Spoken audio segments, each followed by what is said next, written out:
All right, today I'm gonna crack open the Traynor early 70s. This is an early model. Traynor Bassmaster. Yeah, it's a Bassmaster. We're gonna go fishing today. Bassmaster YBA 1, not the 1A, the more complicated circuit. I just got this last night. Have not cracked it open. Just did a real quick overview of it. The owner said that, oh, but there's going to be noises in the background. We're outside. It's a lovely day. There you go. Owner said that it's been retubed, and it looks like I have the old tubes. Looks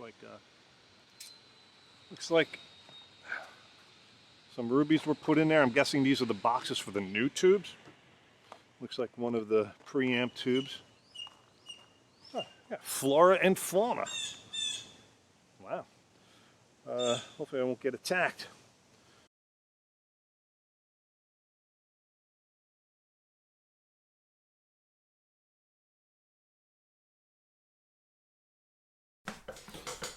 All right, we're back inside. You can watch the rest of that video.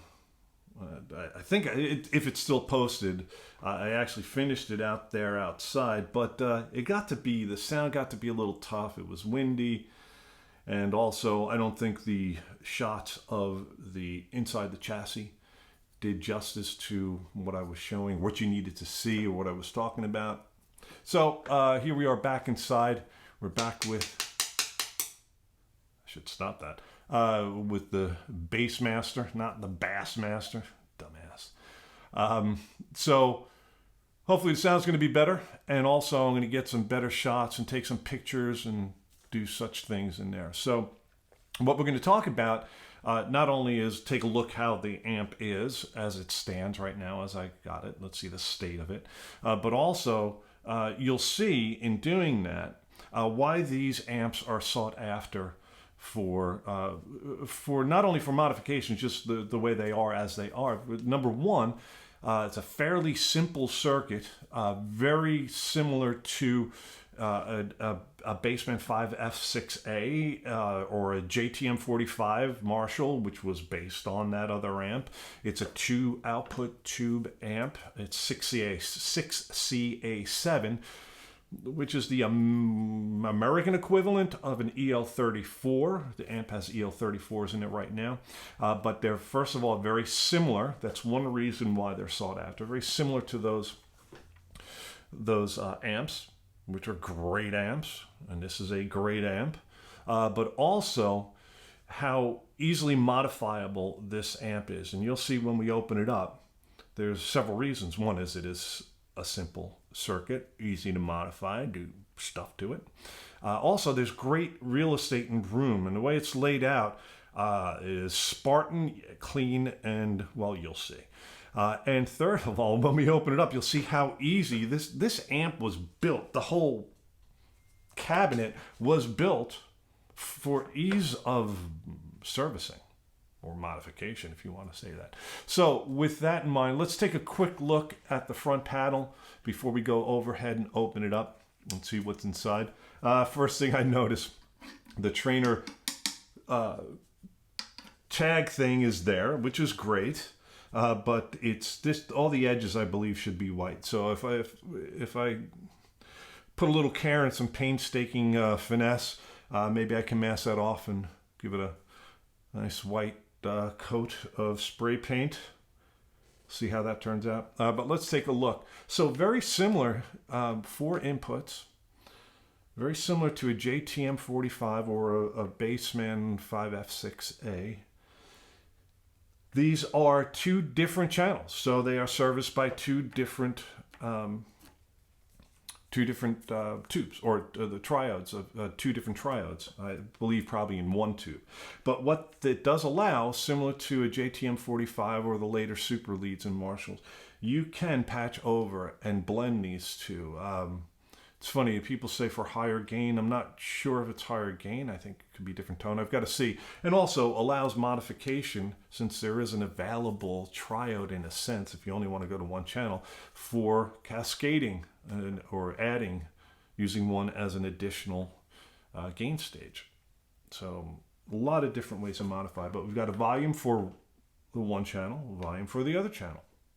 There you go. That's starting to sound familiar, isn't it? We've got a treble and a bass, no mid, but there's a low and high range and expander. Let's see, can I get a help me get a shot of, I can't figure out where the hell that light is coming from. Yeah, this is our musical interlude.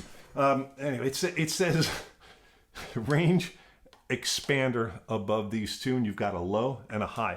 I should have looked at the schematic before I opened my mouth and did this video, but I'm going to guess that's some sort of presence or resonance circuit. Could be.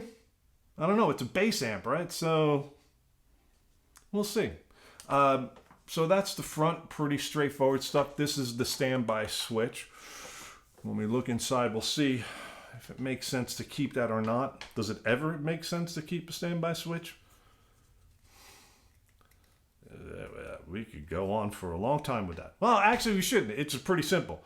The reasons why you should or shouldn't have a standby switch. And if you think it through, you really don't need one. Okay, so, by the way, I've got this on top. I don't know if you can see them. I don't know what I would do with my life if I didn't have yogurt containers of all sorts. You can see the different times I went through different, and my wife for that matter. I've just on this desk right now, I've got 1, 2, 3, 4, 5, 6, 7, 8, 9, 10 of them. Oh, and there's one underneath the actual computer right now. Anyway, so where were we? We were not talking about yogurt. We were talking about the YBA 1. So here it is. You got a serial number 4012872. Anyway, there's an accessory plug. It looks to be polarized, but it is not grounded. It's not 3-prong. There is this is awesome. I love these on these trainers. This is a fuse. Well, it's a circuit breaker, but it functions as a fuse for the amp. So you don't ever have to replace it unless you blow the crap out of it. I don't know. There is a ground switch. We'll have to see about that. There is an on-off, the main AC on-off. And then we've got 2 speaker jacks. One says EXT, external, and one says speaker. I've worked on several trainers before, and one thing I came across on the YRM1, the Reverb Master, great amp. I love that amp, still have it. I believe, if I remember correctly, where you needed to plug the cabinet in was actually the external. I ended up taking out one of these and leaving one wire so there wouldn't be confusion. But we'll take a look there inside and see what we've got. So pretty straightforward stuff. We've got inside there, we've got the tube chart, and as you may be able to see, V5 and V4 are 6 CA7s, and then we've got 3 12AX7s. Let's take a quick look at what they are. I know what they are. I've opened the amp before, as you may have seen in the other video. There is a lovely, by the way, the output tubes, they're I mean, I can take them out, you can look at it, but they're just a matched pair of rubies, or yeah, maybe. All right, so what we have here is a Sylvania made in USA 12AX7. It may be, I don't think there's actually a mark on it yet. I think the 12AX7 might have rubbed off. That's one tube. And the other tube, and this is a lovely little find here. And by the way, I've heard the amp. It's been on. Had it. Guy was testing it as I was buying it. And it sounds great, and it's really quiet. And what we have here, dun, dun, dun, looks to be a Mullard made in Great Britain And I'm probably doing it backwards or anything like that. But you can see those look like Mullard factory codes to me. So made in Great Britain, Phillips, probably a Mullard. That's an awesome tube. The other tube, I'm not even going to take it out, is a JJ ECC83S. Good tube. I use them. Maybe you'll see a stack of them over there over the top of the amp. All right, so there we go. That's the outside look at the amp. I mean, otherwise the amp is actually in pretty good shape. The Tolex is decent. And let's switch it over and go overhead and take a look inside. Open up this thing, see what we find inside. There you go. We'll be back in a second. Well, however long. All right, here we are. We're looking down from the top on the amp, on the Traynor YBA 1 Bassmaster, also known as the Bassmaster. So the first thing you're going to see, well, first of all, let's talk about this handle. I am not sure if these caps come off from the top. I think they might, so I can see if I can tighten this down a little bit. It's in okay shape. The metal is in decent enough shape underneath the rubber here. It seems to function okay, but it is loose, and that needs to be addressed somehow. So anyway, the first thing you're going to see, and why I love these amps and why I love Traynors, I've worked on several. I've worked on the bigger version, the later version. I'm not sure if they went concurrently, the YBA 1A, which has got a fan in it. It's a higher voltage amp. It's pushing more watts. I think this is probably rated about 40, 45. But at any rate, so what you'll see is there are 4 screws on the top of the amp. It's actually the cover, the lid. And you can access, you'll see, we're going to be able to access the chassis as it sits in the cabinet. The one thing on these that I've learned, particularly if it hasn't been open in a while, or subject to some humidity, is this top lid will expand and or get tight against the side. These are the sides. This is going to lift out. These 2 sides are going to remain. And it'll get sticky on the edges there.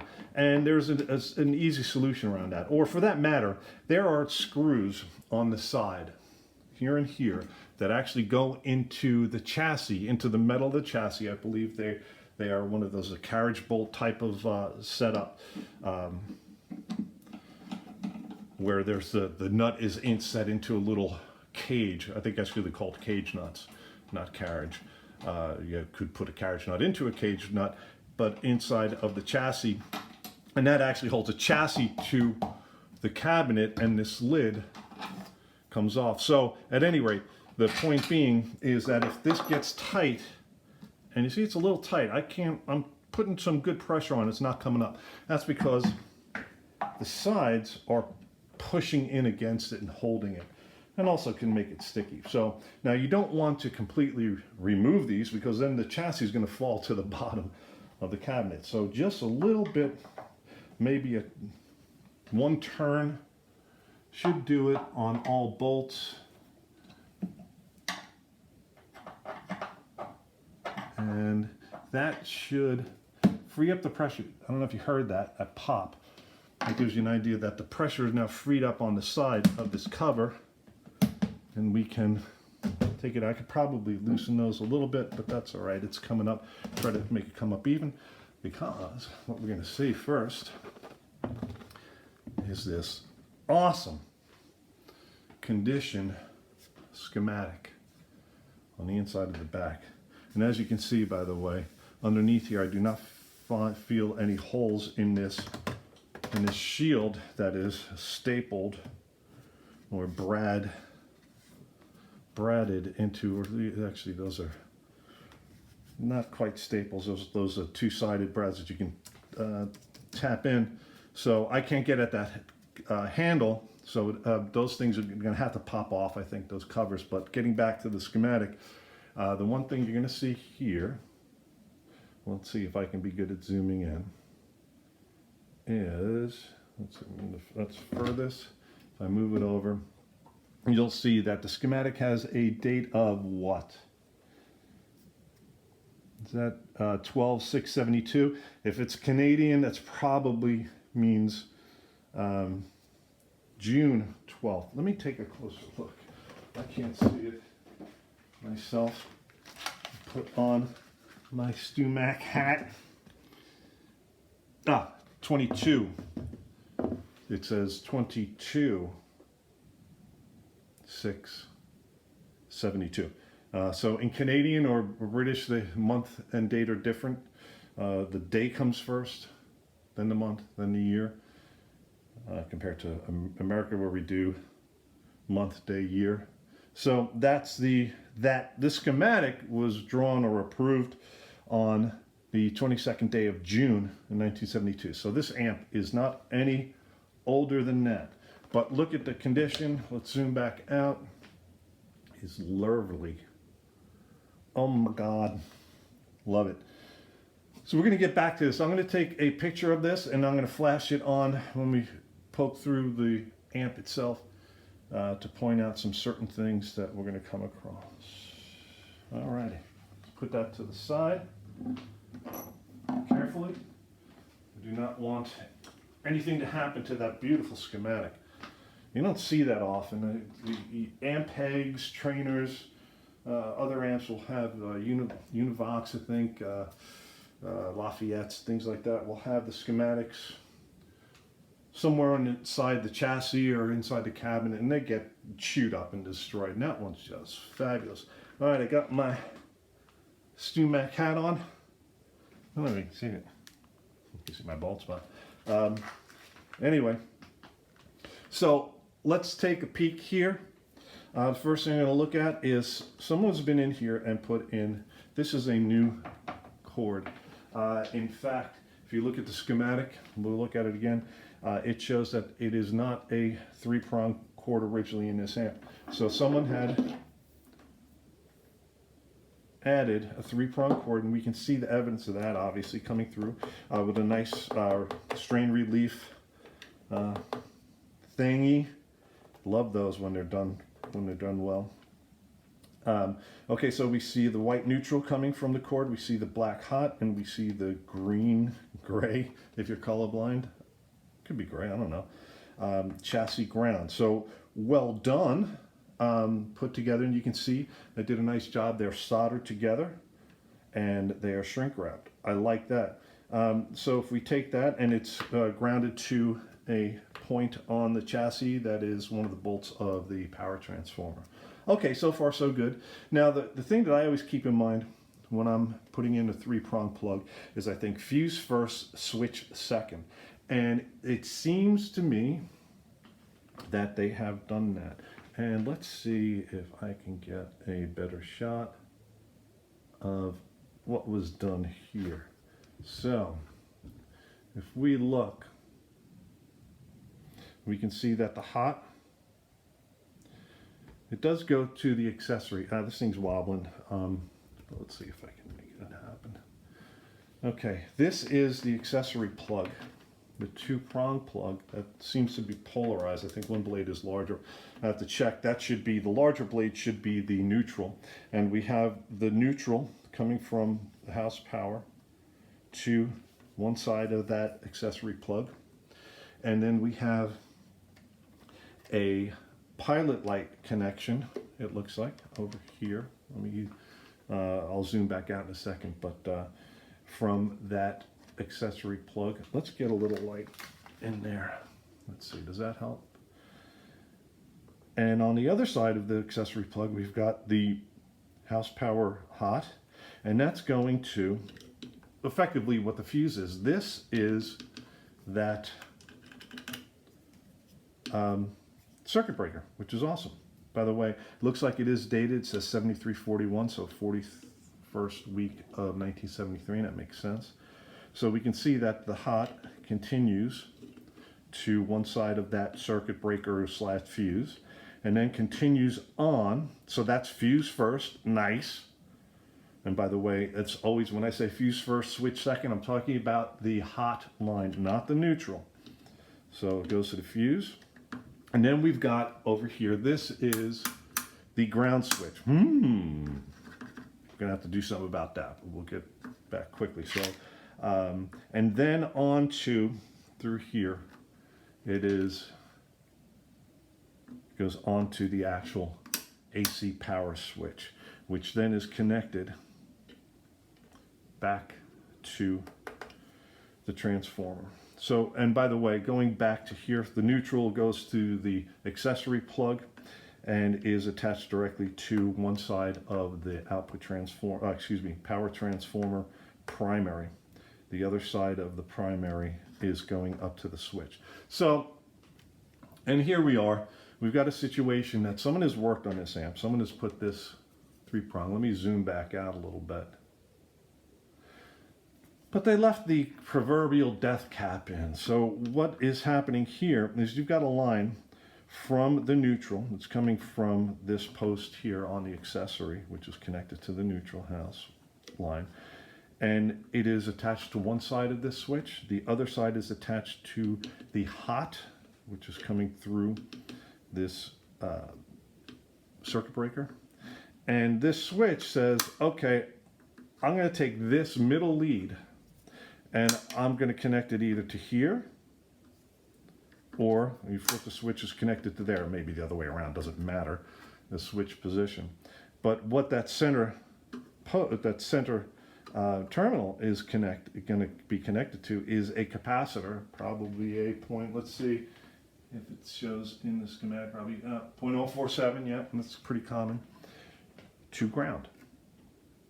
So what you're saying to ground, by the way, which is connected to the chassis, this is actually connected to the ground, to the chassis, which in this case is the ground point from the 3-prong cord. So then what you're flipping here is you're saying, okay, I'm going to AC couple either the hot or the neutral to ground. And if this wasn't here, if this 3-prong wasn't here, that would be your ground reference. So you're changing which the ground reference is, and that's because this plug, a 2-prong plug, could be switched and plugged to the wrong, could be flipped in the outlet in your house and neutral, or could be switched. And sometimes the wiring in the house is wrong. Anyway, there's so much out there about that. So this is going to come out. There's no need for it. I'm going to defeat the function of this polarity switch. There's no need to it with a chassis safety ground setup and the components grounded to the chassis. All right, so mostly a job well done. Properly hot switch, not hot switching, but the switch is to the hot line of the house power and back, and I can just disconnect some stuff and we'll be good to go. All right, so let's go from there and say, all right, let's take a look at let's take a closer look at the board. Let's move this back. Let's start at one end. Quick inspection of some of the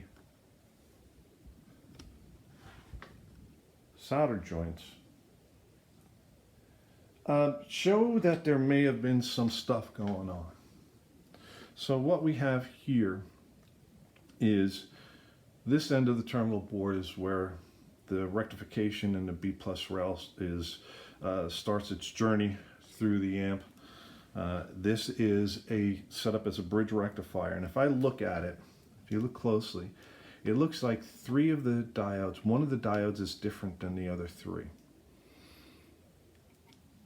But interesting, if you go over here, this is the reverse diode for the bias circuit. This is the bias circuit in here. It's the same as the odd man out in the bridge rectifier setup. So, and it looks like these joints here may have been touched. Once again, this amp it sounded great and was performing well. So I'm going to assume these are good. Will I touch up these solder joints? Possibly. We'll see. One thing for certain is we can see if we zoom back out is these are the original caps. in this amp was serviced. There was a sticker I didn't talk about in 2012 by Dave Sound in Whippany. I think he's still in business. And they did not change not only the filter caps, these look original. I mean, back then in 2012, you're not going to find these caps at any rate. And the bias filter capacitors too, those are original. I know that. I've seen enough trainers to know that that is them. So interesting, you install the 3-prong plug, you do that, you do some work on the rectifier, maybe some diodes were failing, or you didn't like, or whatever, but you don't change these. And that's, by the way, going back to the whole point of this amp being an awesome amp to work on. Look at all that lovely real estate. These are double filter caps, these are dual. You can see 2 lines coming out, so for 4 different points in the B+ rail. But boy, especially with today, these are 40 microfarad, 450 volts. Easily found, probably put 47s in here. Could even probably go higher in the first or second stage. Will fit wonderfully in here. These can be removed, and I'll have a lovely day just mounting a couple of caps right there. Easy to do. And the other thing that you're going to see just down this whole line, as you do a flyover, there is a lot of real estate, a lot of places for additional components or changing components, etc. So I'm really happy with this. You know, and the point of this video is to see what we find in here and what was done and how original it is. And I'm having a tough time determining how much was done in here, what was changed. It seems that there may have been some resistors changed. They look to be the same kind of, same sort. They look similar, but there may be some differences, because here's a couple things that I say, looking through, is in the bias circuit. You know what, let's take a step back. And coming off, so this is the rectifier, this is the ground end of the bridge rectifier, this is the first B+ node end of the rectifier, which is filtered through this, follow this line, goes back up to the filter cap for first stage filtering. And then from here, we've got the first dropping resistor to the second node. And on this side, the second node, that's the end of the dropping along that side of the line. But if you go from this side, you actually go to the third node, which is, here's the dropping resistors. See if I can get a better shot of that. To the, what would be the third node. If you look here, it's tough to see on the camera, there are actually 2 resistors in parallel. Now, could that be factory? Certainly it doesn't look like this node here, this solder joint here is original. That's a changed diode. So it's tough to say if these are original on this side. This side, boy, I don't know. It's tough to tell. It looks like there is a burn mark there, but there would be a burn mark from the factory installation too. But why would someone put 2 resistors in parallel? Or why would they do that at the factory? Well, I think why you would do that, whether it's in factory or updating the amp or servicing the amp, is for the same reason. You did not have the proper value resistor at high enough wattage. What 2 resistors in parallel will do will split the current. You can put 2 resistors at half the wattage or 1 at the proper wattage. And I'm going to take a quick look to see on the schematic. Yeah, all right. It looks like in the schematic this should be a 4.7K 4.7K 1 watt resistor. I don't know. I'm gonna have to, I'm not good with colors.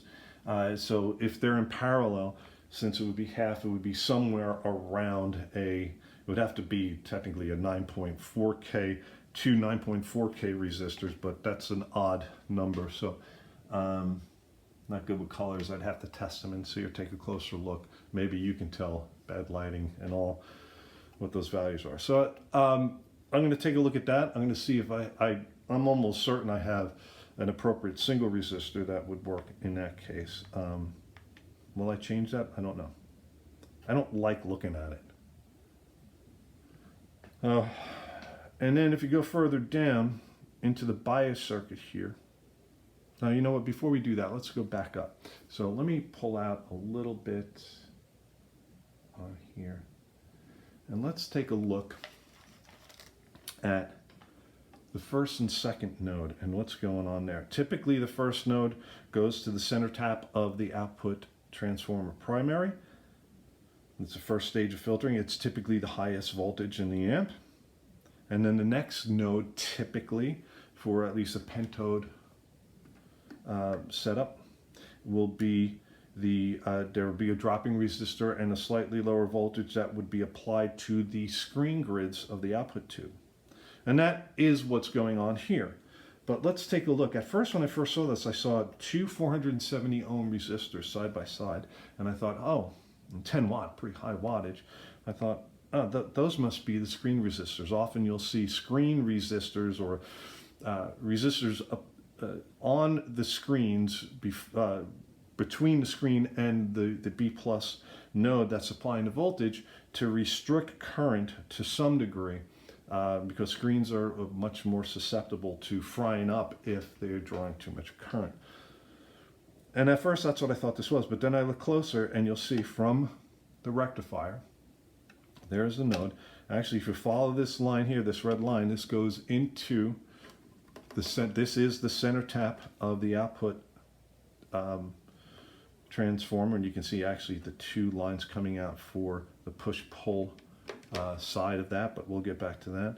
So we know this is the first node. It's right off of the rectifier, and there's a line here that goes so to enable the connect it to the capacitor to filter, to remove the some of the rectified pulses, smooth that out. And then this is actually a dropping resistor, 470 ohms at 10 watts.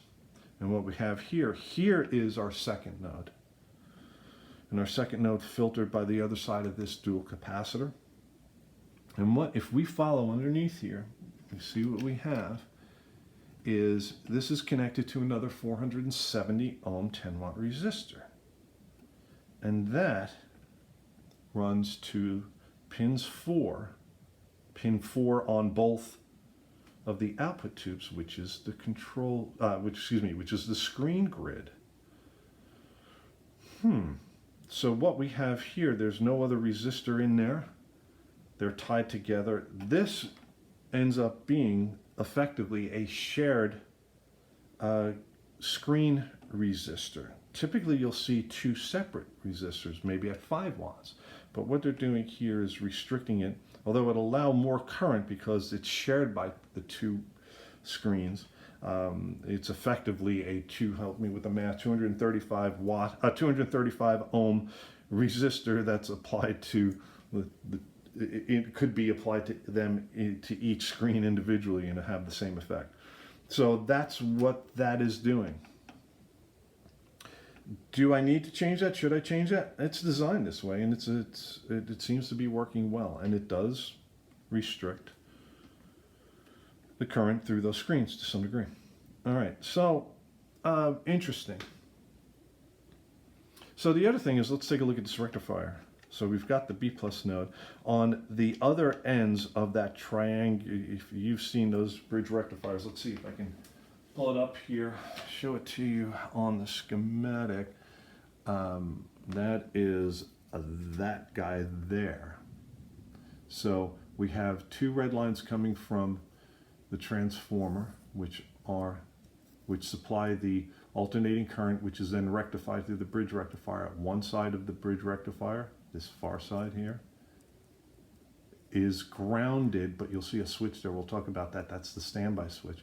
And the other side supplies the rectified first B plus node voltage. And you can see it says, what does it say there? 440 volts. Okay, so that's nice. That's nice. 440 volts.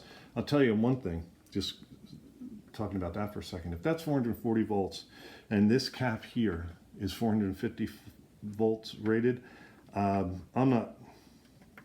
when I replace these caps, I'm going to go for a higher rated cap. Possibly even put caps in series. There's enough room for that to have higher voltage rating. All right, so, but what you're going to see here, so here are the two red lines from the transformer secondary that are feeding the bridge rectifiers we saw in the schematic, the B plus node, and the other side is grounded, but it's not. It's actually, well, it is functions as a standby switch. If this is lifted, then the circuit is broken and no current can flow through the amp. However, there's still AC that's flipping back and forth on each side of this rectifier. I don't like these type of standbys, and arguably is a standby need in this amp at all. The only reason why this standby is kind of needed for this amp is because that capacitor is rated very close to the 440 nominal voltage that's shown on the schematic. When this amp is flipped on and this hits first, it will spike up quite a bit higher than that. Do these have the surge protection in them to handle that? Perhaps, but certainly if you've got it on standby, before you do that, let the amp settle in, let the filaments load. Why this peaks up higher is because the amp is unloaded. There's no load on the transformer at first because all the tubes are cold and they are not drawing current. So the voltage that's seen at those secondaries is higher until the amp starts drawing current and it pulls the voltage down. So it could spike up. That's really the only reason why you ever want a standby switch in an amp. So we got to see what I'm going to do about when I replace these and what rated capacitors I put in there to decide whether or not this standby is a good thing or not. I don't particularly like this kind of standby because it's still, the AC is still flying through it when the amp is on before the switch is tripped. So, I don't know. The other thing is that I see in this amp, if we go further down, is this is the bias circuit in here. You can see the reverse diode. This is coming off of, oh nice, okay. That's nice. It's a separate tap on the output transformer. That's lovely. It's always easy to manage than trying to AC couple from a hot side of the secondary. And we have, well, effectively, this is right here, the bias point. There is the resistor that controls the voltage, but also, where is it? Right, this is the resistor here that is grounded. This has a lot, you can control the voltage on the bias to the bias through here. And as you can see, let's see if I zoom in here. This bias has been adjusted. I don't know if that was at the factory or later on when it was serviced in 2012. They adjusted the bias by changing the value to ground in the bias circuit. This is the point at which it is applied here to the grids of the output tubes. So this would be the point where this is the point at which I will replace these, and I will replace them with an appropriate resistor and trim pot so that I can adjust the bias. And that's fine. I mean, there's a lot of space in these amps to do that. So just moving down, just looking, let's look some more at this before I wrap it up. I think those are the big things that I've seen in this amp so far. The rest of the circuit looks pretty darn, if it's not original, whatever was done to it was done well. It looks to me like all the original caps. These are the coupling caps in the phase inverter. You can see where the bias voltage is applied to control the voltage, the negative bias voltage that applies the negative bias voltage to the output tubes. These are those, I don't know if they're what they call them, muster. You see these in high watts, you see these in Traynors, I believe Marshalls too. You see these, I actually like these. Well, so these test pretty well. These capacitors here. The one thing I don't see, and I don't see it in the schematic, and it's probably one of the things that is often modified in these amps or added to these amps. There are no cathode bypass capacitors for any of the preamp stage tubes,